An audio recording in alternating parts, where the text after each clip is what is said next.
सबसे पहली और सबसे बड़ी समस्या आती है, खासकर से उन लोगों को जिनके परिवार का कोई व्यक्ति राजनीति में नहीं रहा होता। राजनीति में एंटर तो कर गए, चुनाव लड़ने के लिए नॉमिनेशन भी कर दिया, लेकिन अब प्रचार करना कैसे है? उनके पास कैंपेन डिजाइन करने के लिए, कैंपेन को समझने के लिए 15 दिन, 14 दिन का समय है। 14 दिन तक अपना सिंबल हर घर तक पहुंचाना, वो ही मुश्किल हो जाता है। सबसे बड़ा चैलेंज यही है। हो सकता है आपका मुद्दा सही हो सकता है आपकी पार्टी सही हो सकता है आप सही हो सकता है आपकी पर्सनैलिटी अच्छी हो सकता है आप एक अच्छे लीडर हो सकता है आप एक अच्छे सांसद विधायक बन सकते हो, लेकिन हर व्यक्ति को अगर आपका सिंबल ही नहीं पता चलेगा, हर व्यक्ति को आपके बारे में नहीं पता चलेगा, आपके मुद्दे नहीं पता चलेंगे, कोई आपको वोट कैसे करेगा? सबसे बड़ा चैलेंज किसी भी चुनाव में जो आ रहा है, हर व्यक्ति तक अपना मुद्दा, अपना चेहरा पहुंचाना, अपना सिंबल पहुंचाना, खासकर से वो लोग जो इंडिपेंडेंट चुनाव लड़ रहे हैं, खासकर से वो लोग जो छोटी पार्टियों से चुनाव लड़ रहे हैं, उन्हें बड़ी दिक्कत आने वाली है। कहने के लिए कहते हैं इक्वल प्लेइंग फील्ड है, but there is nothing equal in this field. कुछ भी बराबर नहीं है साहब। बड़ी पार्टियों का सिंबल फेमस है, सिंबल ऑलरेडी परमानेंट होता है, लोग उन्हें जानते होते हैं, उनके नेताओं को भी जानते होते हैं, उनके पास बहुत सारे स्टार कैंपेनर होते हैं। आप तो अकेले हैं, आप तो नए हैं, आपको ये चैलेंज आने वाला है।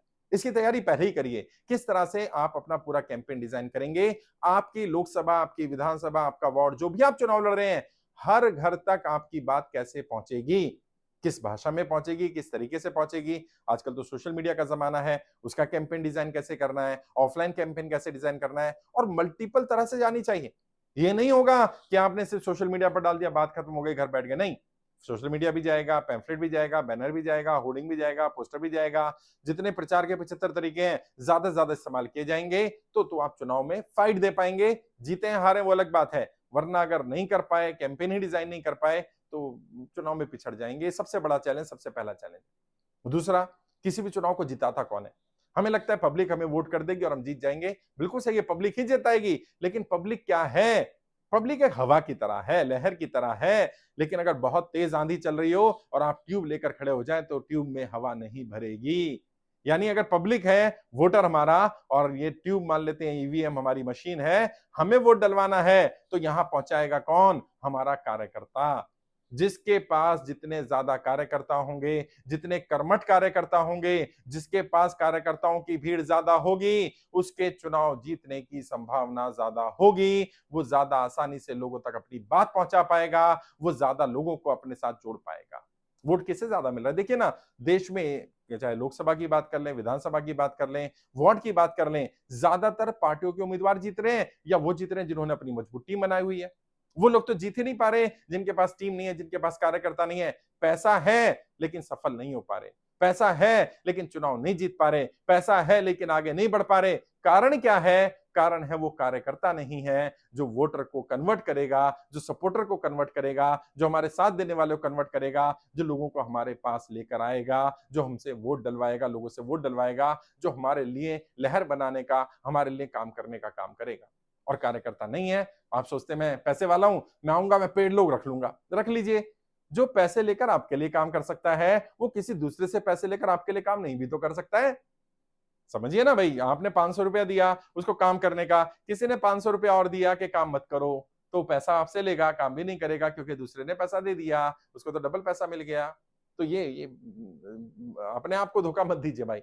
सच्चाई ये है, कार्यकर्ता के बिना चुनाव नहीं जीत सकते हैं। चुनाव में दूसरा सबसे बड़ा चैलेंज कार्यकर्ता का ही है। जिनके पास कार्यकर्ता नहीं है, उन्हें चुनाव में नहीं उतरना चाहिए। और कितने कार्यकर्ता, जितना भी, जिस भी लेवल का आप चुनाव लड़ रहे हैं, बूथ की टीम तैयार कर लीजिए। अगर आपकी लोकसभा में 2000 बूथ हैं और आपके पास 2000 लोग नहीं है, आप चुनाव में मत उतरिए, आप हार जाएंगे साहब। कार्यकर्ता नहीं होंगे, वोट नहीं डलवा पाएंगे। विधानसभा का चुनाव लड़ रहे हैं, 250 बूथ हैं, 250 के 250 लोग होने चाहिए, और बाद में उनकी बूथ कमेटी बने 10-10 लोगों की, आप चुनाव निकाल पाएंगे, आप अच्छी तरह चुनाव लड़ पाएंगे। वार्ड का चुनाव लड़ रहे हैं, 20,000 वोट हैं, आपको पता है कि 20 बूथ हैं, 20 लोग तो होने चाहिए। 20 बूथ पर 10-10 लोगों की टीम बना दीजिए, 200 लोग हो गए, बहुत बढ़िया चुनाव आप निकाल लेंगे।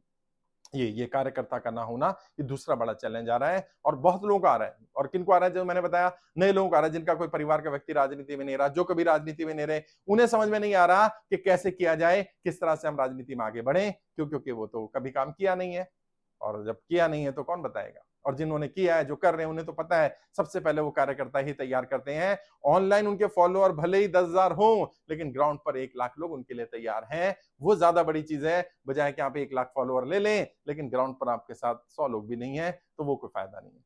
तीसरा बड़ा चैलेंज, संसाधन। संसाधन में सबसे बड़ा संसाधन है पैसा, क्योंकि पैसे से सारे संसाधन आ जाते हैं। चुनाव में पानी की तरह पैसा बहता है, और आप खर्च करें ना करें, आप प्लान कर लें कि मैं बिल्कुल पैसा नहीं लगाऊंगा, आपका विरोधी तो लगाएगा, आप उसे रोक नहीं पाएंगे। और जब आपका विरोधी पैसा लगा रहा है और खुलकर पैसा लगा रहा है, तो आपको भी कुछ पैसा तो लगाना पड़ेगा।